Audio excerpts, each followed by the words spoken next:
is about a couple of people who went to a restaurant and they invited his friend who has never been there, and he decided to order baby back ribs, and the server takes him to this place. We're gonna see next. Open Casa de Carne. We take the dining experience full circle.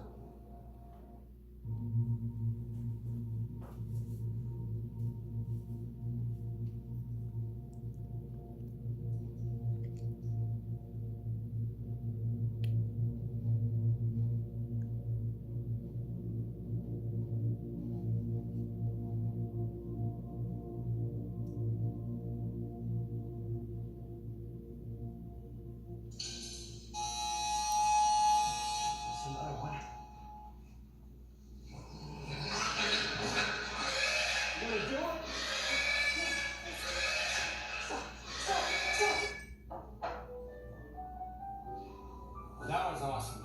I've never done a cow before. It just tastes so much fresher. I know, I feel like a caveman. So, Eric, what'd you think?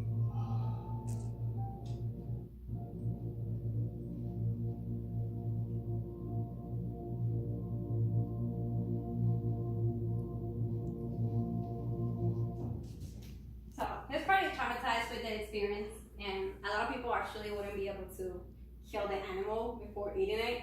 And some people actually do this for a living, but not enough people that actually consume meat. So there's a lot of benefits to veganism, and a lot of people worry about where they're gonna get the protein or the things they could eat, but you can literally find everything you find in meat on plants. This is an example. It says 100 grams of beef with 250 grams of black beans, and it's actually healthier. So you can see it's still the same amount of protein, but it has less saturated fat, it has more fiber, iron, more calcium, more magnesium, and it actually impacts none of your cholesterol. That's 0 grams, and it's actually cheaper than meat itself.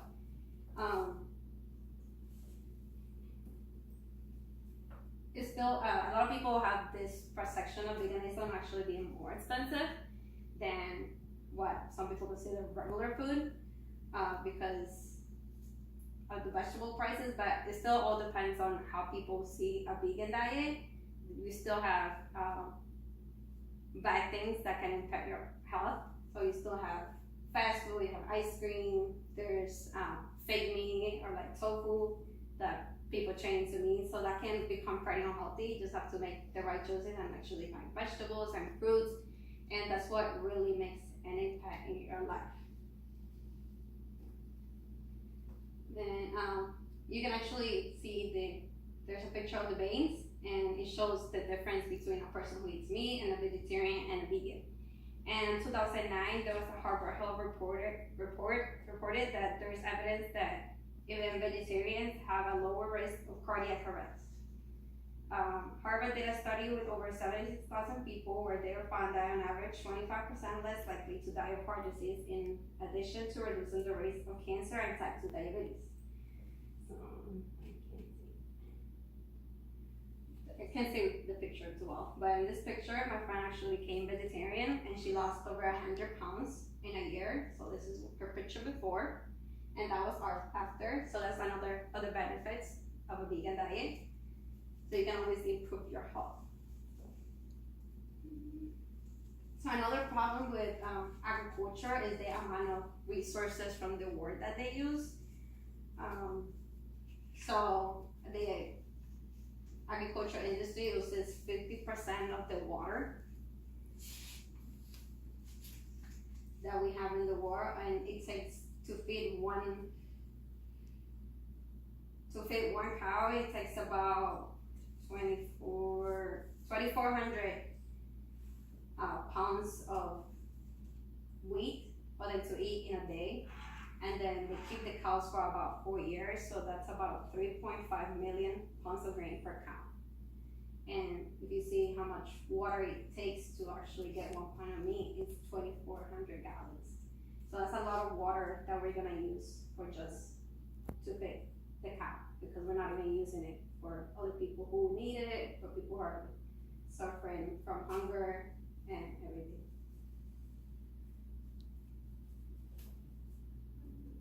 Another aspect of the veganism is how they treat the animals, how they're suffering from animal cruelty. See, the cows are trapped, they don't really can move, they just all come together. And on the other picture, there's the farmer taking away the baby cow from the mom, and they only do this, like they only leave them with the mom for a couple hours, but they are able to build a strong bond with the baby so that but they just take it away so the baby doesn't actually drink the cow's milk. And a lot of people actually think that animals are not smart and that's why they don't deserve any rights, but actually there's been studies that prove that cows actually get happier when their cognitive development gets stimulated.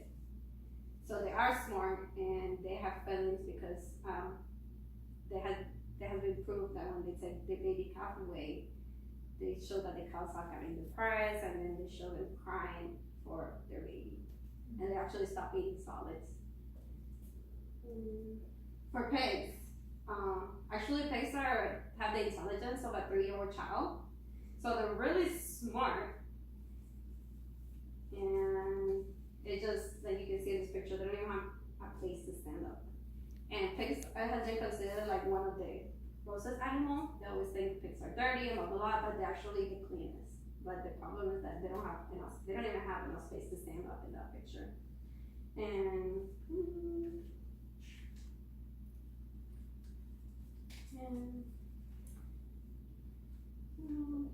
then we have chickens in this picture. They're all caged. They don't have enough space to open their wings, and some people are like, oh, but you can get cage-free eggs and cage-free chickens, but doesn't really make a difference because we put so many in one place. Sometimes they're like stuck to death, like between each other, and they just die because they don't even have enough space to move around.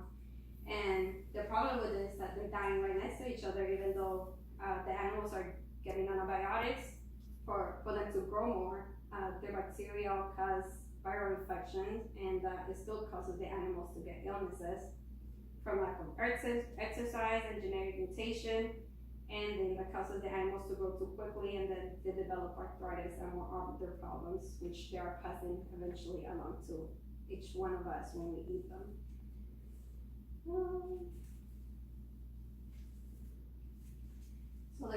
we're putting them through a lot of suffering with other stuff as well. But animal testing, a lot of things are makeup or detergents are getting animal tested, and they use all these animals, but this actually been proved that the animal testing doesn't really work because they have cure, like for example, they have cure cancer on mice years ago, but it just doesn't work on humans. And there has been studies that show that 95% of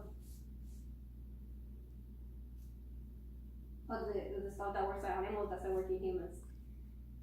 They actually say that they have a machine where you can show the muscle responses that a human will have, and that's actually more accurate than what the animal shows because they have different anatomy and the way they work is different than we do.